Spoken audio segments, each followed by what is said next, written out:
Hi, I'm Kent Mayor Dana Ralph, and I want to say thank you for joining us for our weekly update. Multiple things to recap, and then we'll talk about some upcoming events. First of all, I want to start out with a thank you to Appian Way Apartments. Last week, we held our first Kent A to Z. So Kent A to Z is an opportunity for residents to learn a little bit about things that are happening here in the city, what the city is in charge of, the things that we're not responsible for, all those kind of things, but it's condensed into 2 hours. So you've heard me talk about Kent 101, and we'll close with some information about Kent 101, but this is really a condensed version just to introduce people to city government. And we had a fantastic crowd up at Appian Way last week, lots of great questions, and I kind of think that we're going to see some of those residents in our Kent 101 class. So I want to say thank you to them for being our inaugural class of Kent A to Z, and really excited to do more of those around the city. Last week, we had several big events around sound transit and the light rail. So you've heard us been talking about this for honestly a couple of decades. It's been in the planning, but we have 2 brand new light rail stations, Kent Des Moines, right there off of Kent Des Moines and Pacific Highway, and then Star Lake Station at the former Star Lake Park and Ride. There is a third station that has been opened in Federal Way at the Federal Way Transit Center. So that entire extension is called the Federal Way Link Extension, but really 2 out of those 3 stations are located here in Kent. On Wednesday of last week, there was an inaugural ride for special guests, people that had worked on the project, elected officials. So we got to test that train out. It was a lot of fun, starting at Kent Des Moines Station, riding to Federal Way and back. On Saturday was the big celebration. Most of the festivities occurred at the Federal Way Station because that is the end of the line, but we had ribbon cutting and lots of speeches and activities. Dick's Burgers, Dick's Drive-In was there, lots of great community activity. We also had a celebration at both Star Lake Station and Kent Des Moines Road. Seattle Southside Chamber, and most importantly, the Kent Chamber helped put that event on. So that was a great way to kick off the opening day with Project Feast at the Star Lake Station. So lots of community, lots of involvement. If you haven't taken it already, that train runs 21 hours a day, 7 days a week, and now you can get all the way from Federal Way in the south to Linwood in the north, and then all places in between. It's about 45 minutes from Kent Des Moines Station to downtown Seattle. So if you get the opportunity, hop on the light rail and take it for a spin. A few other things that we have had happen in the last week. On Saturday, we had our Winterfest celebration. So thank you to the Kent Lions Club and Kent Parks Department for putting on an entire day of festivities, ending in Santa Parade. And then we had the tree lighting at Town Square Plaza. A lot of fun. There were so many people out enjoying the festivities, getting into that holiday spirit. Really, really grateful for that. And again, if you haven't been down to Town Square Plaza, our Parks Department did a fantastic job lighting it up, and it will absolutely put you in that holiday spirit. This week, a couple of different things.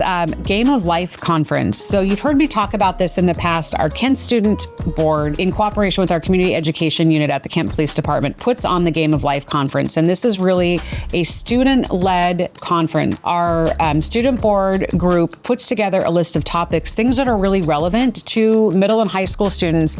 We bring in speakers and have leadership students from all around the Kent School District come and spend the day building those kinds of skills so they can take those projects back to their school. There's a focus on things like mental health, healthy relationships, substance use, those types of really meaty topics that often the message is better received when it comes from a peer, right? It's not adults standing there saying you should do this or you shouldn't do that. And it's not adults saying these are the things that we think you're interested in. It really is student to student. It's a very successful event, and we had somewhere around 250 students participate over the 2 days. So I want to say thank you to our student board as well as our community education department, as well as all of our speakers for that event. Fantastic couple of days. All right, on to city business. Want to highlight for you that we are headed into the legislative session in Olympia. So session does not formally start until the middle of January, but right now it's what they call committee days. So legislators have been in Olympia. The committees that they are assigned to are establishing their work program, they're pre-filing bills and getting everything in order for that official first day of session. Spent all day last Thursday in Olympia, and we've got more meetings with our delegation coming up in the next couple of weeks, really wanting to make sure that our legislators understand what the top priorities are for the city of Kent. If you are interested in the legislative agenda that the city council has passed, you can find it on our website. It lays out all of the places where we're going to be asking the legislature for things, and then also things that we are going to be in a more defensive position around. But it's a great document, and the city council adopted that unanimously a couple of months ago. And again, just educating our legislators on that. Kicking back to sort of that holiday giving spirit that we have here in the city of Kent, our food drive is still open. It's going to benefit the Kent Food Bank and Project Access. You can drop off non-perishable food items Monday through Friday, 8 a.m. to 5 p.m. And the last day to donate is Monday, December 15th. We have had an amazing response, and again, just really shows the heart of the community and everything that Kent has to offer and how we support each other. I teased this a little bit, but I also want to remind you that Kent 101, our spring session, that is open for enrollment. You can sign up at kentwa.gov/Kent101, and that is our 10-week course on everything government. Think about it like a civics class focused specifically on what's happening here in the city. It's a fantastic way to learn about the city that you live in, and also find other opportunities to get involved. So you can sign up at kentwa.gov/Kent101. All right, upcoming events. Fun thing happening at the Senior Center. You can drop off your holiday wish list into Santa's mailbox at the Kent Senior Center until Wednesday, December 17th. If you'd like to get a letter back from Santa, please include your mailing address, but it's a really fun way to make sure that you know that Santa knows what's on your list and get that special piece of mail back from Santa Claus himself. Also want to say thank you to Kent Downtown Partnership for all the work that they do to make our downtown festive during the holiday season.